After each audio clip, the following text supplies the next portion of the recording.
اعوذ باللہ من الشیطان الرجیم بسم اللہ الرحمن الرحیم الف لام میم ذالک الکتاب لا ریب فیہ ھدی للمتقین صدق اللہ مولانا العظیم۔ الف لام میم یہ وہ کتاب ہے کہ جس میں کوئی شک نہیں، اور یہ صاحب تقوی لوگوں کے لیے یہ ہدایت ہے، یہ تقوی اختیار کرنے والوں کے لیے یہ ہدایت ہے۔ ناظرین گرامی، آج ہم جائزہ لیں گے کہ قرآن کیسے کتاب ہدایت ہے، لیکن آج کے موضوع پہ بات کرنے سے پہلے بہت اختصار کے ساتھ ایک بات میں کہنا بھول گیا تھا کہ رسول اللہ صلی اللہ علیہ وسلم نے فرمایا کہ من تعلم لغت قوم امن من شرہم، جو آدمی کسی قوم کی زبان پڑھ لیتا ہے، سیکھ لیتا ہے، وہ ان کے شر سے بچ جاتا ہے۔ جو قوم دوسری قوم کی زبان سیکھ لیتی ہے وہ اس سے ان کے شر سے بچ جاتی ہے۔ ہاں، آپ کے ذہن میں سوال پیدا ہوتا ہوگا کہ 73 سال سے پاکستان میں انگریزی پڑھائی جا رہی ہے، اب تو پہلے دن بچہ اسکول جاتا ہے تو ہم انگریزی پڑھانا شروع کر دیتے ہیں، تو ہم تو استعمار اور نو آباد کاروں کے شر سے نہیں بچ سکے۔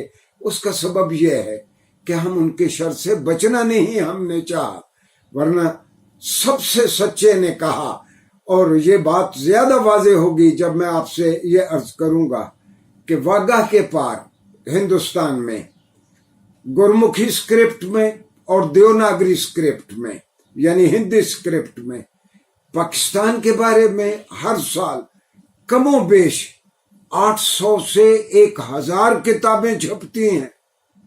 ہم چونکہ اس رسم الخط کو نہیں پڑھ سکتے، ہمیں پتہ ہی نہیں ہے ہمارے بارے میں کیا چھپ رہا ہے، اور جو پالیسی ساز ادارے ہیں یہ ان کو توجہ کرنی چاہیے کہ آپ کے پاس دیوناگری اسکرپٹ پڑھنے والے، گرمکھی اسکرپٹ پڑھنے والے، دیگر اسکرپٹ پڑھنے والوں کی ایک بڑی تعداد ہو کہ جو یہ دیکھ سکیں کہ پاکستان کے بارے میں کیا چھپ رہا ہے۔ میں اس کی ایک اور مثال دوں گا جو اس بات کو بہت واضح کرے گی کہ اسرائیل چھوٹا سا ملک ہے، اس تل ابیب میں ایک یونیورسٹی ہے، تل ابیب جو ان کا سابق کیپٹل ہے، دارالحکومت ہے۔ تل ابیب یونیورسٹی کا سب سے مضبوط ڈپارٹمنٹ آف عربک ہے۔ چونکہ یہودی کروڑوں اربوں میں، مسلمان اربوں میں گھرے ہوئے ہیں، پورے عرب میں کہیں کوئی لفظ چھپتا ہے وہ پہلے اس کا انالیسس کرتے ہیں کہ ہم نے اس کا توڑ کیا کرنا ہے۔ اب آ جائیں آج کے موضوع پہ کہ یہ کتاب اللہ، کتاب ہدایت کیسے ہے۔ اس کو ایک مثال کے ذریعے واضح کروں گا۔ میں بخاری شریف سے نقل کر رہا ہوں کہ سیدنا عمر ابن الخطاب رضی اللہ عنہ نے حضرت ابی ابن کعب جلیل القدر صحابی اور قرآن کے بہت بڑے عالم تھے، تو حضرت عمر ابن الخطاب امیر المومنین رضی اللہ عنہ ابی رضی اللہ عنہ سے پوچھتے ہیں تقوی کیا ہے؟ تو حضرت ابی نے کہا، اے عمر رضی اللہ عنہ، کیا آپ کبھی جنگل سے گزرے ہیں، خاردار جھاڑیوں میں سے گزرے ہیں؟ آپ کیسے گزرتے ہیں؟ سیدنا عمر نے فرمایا کہ میں اس طرح اپنے کپڑے سمیٹ کے کانٹوں سے بچتا ہوا، جھاڑیوں سے بچتا ہوا میں گزر جاتا ہوں۔ تو ابی ابن کعب رضی اللہ عنہ کہنے لگے اسی کو تقوی کہتے ہیں۔ گویا تقوی یہ ہے کہ پوری زندگی اس طرح گزاری جائے کہ ہر قدم پہ، ہر لمحے پہ ہمیں یہ خیال ہو کہ کہیں ہمارا یہ اقدام کرتے ہوئے اللہ اور اس کے رسول کی کسی حکم کی حکم عدولی تو نہیں ہو رہی۔ اس کو تقوی کہتے ہیں۔ ناظرین گرامی، رسول اللہ صلی اللہ علیہ وسلم کا ایک طریقہ تھا لوگوں کو سمجھانے کا کہ آپ تمثیل کے انداز میں، آپ ڈیمانسٹریٹ کر کے لوگوں کو سمجھاتے تھے۔ تو صحابہ فرماتے ہیں کہ ایک مرتبہ رسول اللہ صلی اللہ علیہ وسلم ہمارے درمیان بیٹھے ہیں، آپ کے ہاتھ میں ایک چھڑی ہے، آپ نے اس چھڑی کے ذریعے زمین پہ ایک لمبی لکیر سیدھی لکیر کھینچی اور پھر اس سیدھی لکیر کے دونوں طرف آپ نے آڑی ترچھی ٹیڑھی ٹیڑھی لکیریں کھینچی اور پھر سیدھی لکیر کی جانب آپ نے اشارہ کر کے کہا ھذا صراطی مستقیمہ. یہ جس طرح قرآن نے کہا تھا کہ ان ھذا القرآن یہدی للتی ہی اقوم. قرآن وہ کتاب ہے جو بالکل سیدھے راستے کی جانب جو آپ کی رہنمائی کرتا ہے.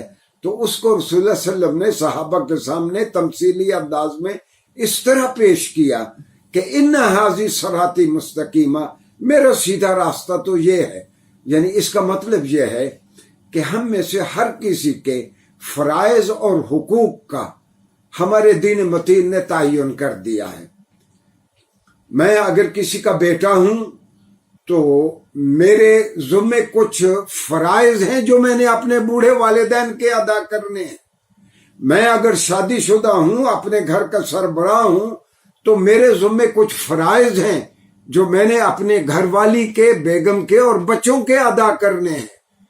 اور اگر میں کسی کا افسر ہوں، میرے ذمے کچھ فرائض ہیں کہ جو میں نے ماتحت لوگوں کے میں نے ادا کرنے ہیں. اگر میں کسی کا ماتحت ہوں تو میرے ذمے کچھ فرائض ہیں جو میں نے ادا کرنے ہیں ایک صحت مند خوبصورت معاشرہ بنانے کے لیے. ناظرین گرامی، اسی انداز میں اگر ہم سارے سوچیں گے، اپنے اپنے فرائض ادا کریں اور باقی لوگ اس بات کا خیال رکھیں کہ ہر کسی کو اس کے حقوق واگزار کیے جائیں، تو پھر ایک خدا شناس معاشرہ پیدا ہوگا. اور اسے ہی تفقہ فی الدین کہتے ہیں.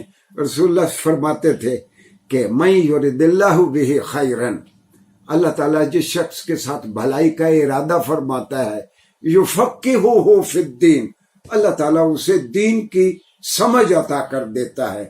یہی دین کی سمجھ ہے. میرے فرائض کیا ہیں اور باقی لوگوں کے لیے دین کی فہم یہ ہے کہ اس کے ملنے والوں کے، باقی لوگوں کے، معاشرے کے، ریاست کے کیا کیا حقوق ہیں جو اس نے ادا کرنے ہیں. آمدہ لیکچرز میں، اسی طرح شارٹ لیکچرز میں ہم قرآن کے کسی نہ کسی پہلو کو اجاگر کرتے رہیں گے. شکریہ جی.